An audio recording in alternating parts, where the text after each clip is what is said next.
The New York games, and a note about Carl Lewis, who was on that 4x100 world record-setting team in 1984. Lewis has, in fact, anchored the 5 fastest relays in history.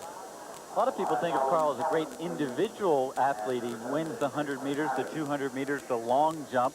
But really, his best racing has come when he's anchored relay teams. He's a great team competitor. When he runs that anchor leg, he really lets it all loose.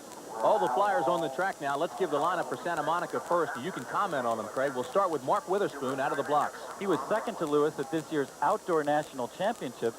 Leroy Burrell won the NCAAs and won that big victory over Carl at the Goodwill Games. Floyd Hurd, known more as a 200-meter specialist, won the Nationals last year. And he'll hand off to Carl, who may not get it ahead. Santa Monica hasn't beaten the Florida Clippers all year, and Michael Johnson will run the third leg for the Clippers. He's the best 200-meter runner in the world this year. He'll hand off to hurdler sprinter Tony Dees. One other quick note, that Santa Monica lineup is the same, which ran a 37.93 fastest time this year. Those two teams will be right next to each other in lanes 5 and 6. Cuba, which can be very dangerous, is in lane 7. Santa Monica really wants that world record. They're going to try very risky handoffs. Cuba in red, out quickly. Andre Kaysen of the Florida Clippers running a great first leg. He's making up the stagger on Mark Witherspoon, who seems like he's out very slowly. But Witherspoon has a good pass to Leroy Burrell, who's just burning up the backstretch. With so much speed, mistake-free consistency is a key. It's a good handoff.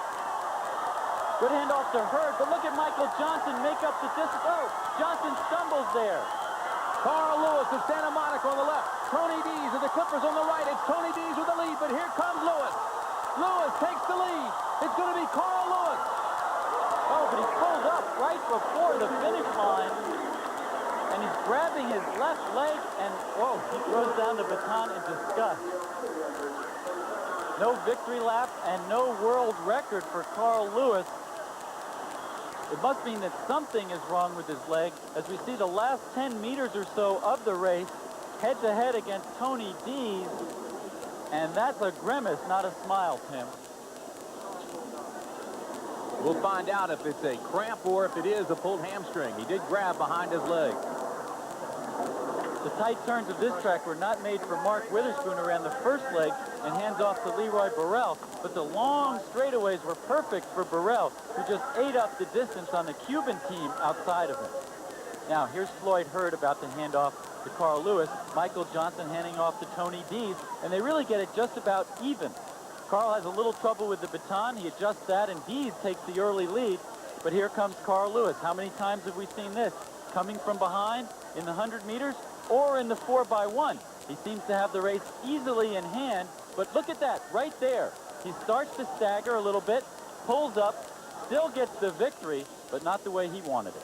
The time, a very good 38.18, but it's still well off the world mark. Cuba was disqualified after an illegal pass out of the zone. Right now, let's go down to Dwight. The victorious Santa Monica 4x100-meter relay team. Let's go one guy at a time. First, out of the blocks, Mark Witherspoon. You didn't get the greatest start of all time. No, it wasn't the best start that I've had. It wasn't the best turn I've run this year, but I ran a medium race on the turn, and Leroy and I, at least, we had a pretty good handoff comparatively over the past several weeks, so it was pretty good. It was a medium race, I think I could call it. Leroy, you guys made that risky pass work. You really burned the back straightaway. Yeah, I was very happy.